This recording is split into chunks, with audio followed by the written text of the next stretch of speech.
Now, one way to grow the sport is to get some big name stars, obviously, involved. Ronaldo came awful close to signing in Kansas City, by the way. What that would have been amazing. What happened there? What do you got for me there? The fact that Saudi Arabia came in and offered him $250 million net. So they live toward the MLS, is what you're saying? Essentially, that's what they're trying to do. Rich, I'm going to debunk that theory that you need global stars here, though. Got it. And the reason why is over the last 18 months, Major League Soccer's in the top 5 leagues in the world selling players. Okay. Tell me more, Taylor Twellman. Now we're a conversation on the world market. Now Major League Soccer is a real conversation with scouts around the world because the younger, hungrier player is now playing in this league, not going to Mexico. Talk to me in 3 years when the World Cup comes here. Yes. Talk to me in 18 months when Copa America comes here. Rich, the only thing I'm hearing from scouts and everyone else, particularly in South America, is when I played, and I'm not that old, you didn't even think about going to Major League Soccer because that wasn't your stepping stone to get to the league.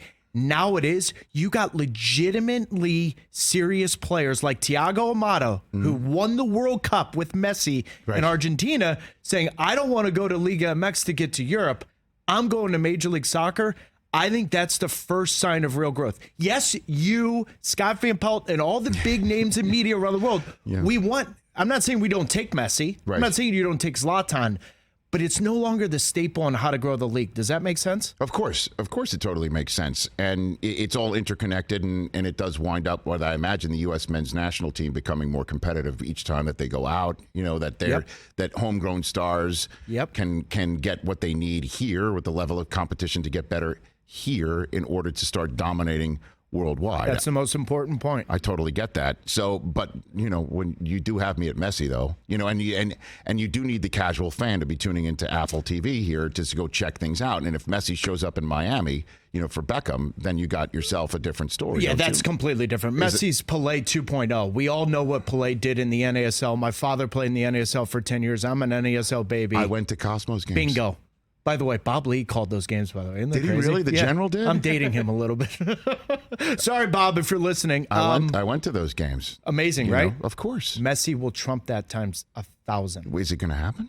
What do you think? I think it's got a legitimate shot. I do. And I think we have to tip our cap to Jorge Mas and his family at Inter Miami for going for it. Because you said it, and this is the most important thing that people need to understand of why everyone, like myself and in Major League Soccer, is excited about Apple TV.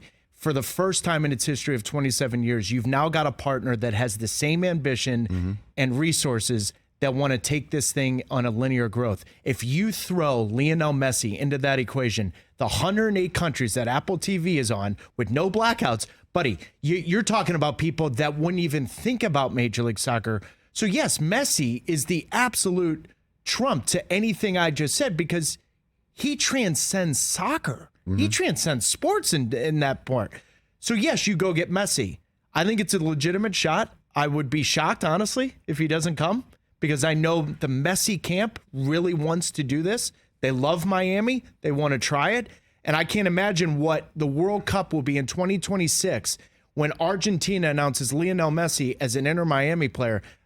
Rich, you're going to ask me to quantify that? I don't know if I can. You can't. Catch the Rich Eisen Show every single day on the Roku channel, 12 to 3 Eastern, for free.